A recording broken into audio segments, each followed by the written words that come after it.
মধ্যরাতে হঠাৎ জ্বালানি তেল সংকটের গুজব ছড়ানোর পর চোখে পড়ে বাঙালির চিরাচরিত দৃশ্য। রাজধানীর পেট্রোল পাম্পগুলোতে হুমড়ি খেয়ে পড়ে মোটরবাইক ও প্রাইভেট কার চালকরা। পাম্পগুলোতে ব্যক্তিগত গাড়ি ও বাইকের দীর্ঘ সারি সীমানা ছাড়িয়ে চলে আসে সড়কে। তেল আছে এরপরও দিতেছে না, তাহলে বুঝেন কেন ওরা হঠাৎ করে বন্ধ করতেছে? কারণ ব্যবসায়ী তো চেঞ্জ হয় নাই, ব্যবসায়ী তো আগের এই চোর পাটপার গুলো রয়েছে। ব্যবসায়ী কি চেঞ্জ হয়েছে?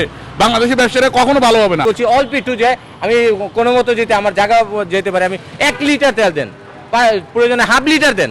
এগুলো উদ্দেশ্য একটাই, সরকারের ভাবমূর্তি নষ্ট করা। সরকারের ভাবমূর্তি নষ্ট করার উদ্দেশ্যে নতুন সরকার আসছে, তারে একটা বিশৃঙ্খলা সৃষ্টি করার জন্য, দেশে অরাজকতা সৃষ্টি করার জন্য এটা কোনো একটা সিন্ডিকেট করতেছে।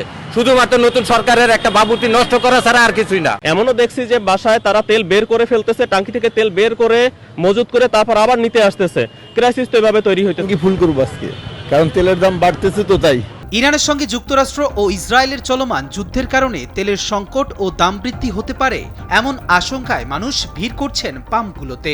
চালকদের অভিযোগ, মানুষের এই শঙ্কাকে পুঁজি করে তেল বিক্রিতে নানা নাটকীয়তা করছেন পাম্প কর্তৃপক্ষ। আর এখন পর্যন্ত হরমুজ প্রণালী থেকে তেল কি পুরোপুরি দেওয়া বন্ধ হয়েছে? তাও তো বন্ধ হয়নি। তো এত তাড়াতাড়ি আমাদের এই যে ব্যবসায়ীরা এরা যে কৃত্রিম সংকটটা তৈরি করলো, এটা তো ঠিক না।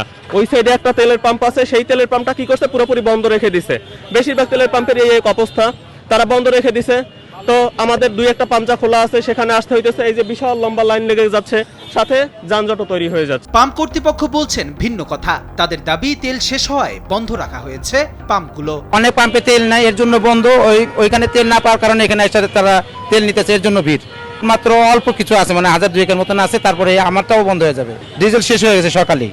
এদিকে তেল নিয়ে অহেতুক আতঙ্ক না ছড়ানোর আহ্বান জানিয়েছেন বিদ্যুৎ, জ্বালানি ও খনিজ সম্পদ মন্ত্রী ইকবাল হাসান মাহমুদ টুকু। জ্বালানি তেল নিয়ে সৃষ্ট পরিস্থিতিতে দৈনিক পরিমাণ নির্ধারণ করে দিয়েছে বাংলাদেশ পেট্রোলিয়াম কর্পোরেশন বিপিসি। এখন থেকে মোটরসাইকেল সর্বোচ্চ 2 লিটার, প্রাইভেট কার সর্বোচ্চ 10 লিটার ও জিপ মাইক্রোবাস সর্বোচ্চ 25 লিটার পেট্রোল বা অকটেন এবং পিকআপ লোকাল বাস সর্বোচ্চ 80 লিটার ও দূরপাল্লার bus truck, covered van, container truck সর্বোচ্চ 220 লিটার ডিজেল কিনতে পারবেন। কবির চৌধুরী, জয়, কালবালা।